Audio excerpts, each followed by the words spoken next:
నెగ్గిన తోటకూర వజ్రేష్ యాదవ్ మాజీ ఎమ్మెల్యే మలిపెద్ది సుధీర్ రెడ్డి పంతం హస్తగతమైన పీర్జాదిగూడ మేయర్ పీఠం. గతంలో జవహర్ నగర్, బోడుప్పల్ మేయర్ పీఠాలు హస్తం ఖాతాలో వేసుకున్న కాంగ్రెస్ తాజాగా శుక్రవారం పీర్జాదిగూడ మేయర్ జక్క వెంకటరెడ్డిపై పెట్టిన అవిశ్వాసం తీర్మానం నెగ్గడంతో ఈ మేయర్ స్థానం కూడా కాంగ్రెస్ ఖాతాలో చేరినట్లయింది. ఈ సందర్భంగా కాంగ్రెస్ పార్టీ నియోజకవర్గ ఇన్ఛార్జ్ తోటకూర వజ్రేష్ యాదవ్ మాట్లాడుతూ పీర్జాదిగూడలో చీకటి పాలనకు అంతం పలికి వెలుగులు నింపే రోజులు వచ్చాయని ఈ సందర్భంగా వారు తెలిపారు.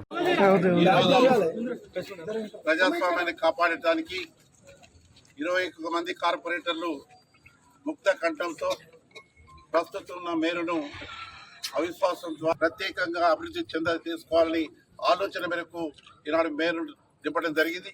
వారు 4.5 సంవత్సరాలు చేసిన అవినీతిని ఎండగట్టేదాని కోసం రాబోయే కాలంలో అవన్నీ కూడా కక్కించేటువంటి ప్రయత్నం జరుగుతుంది.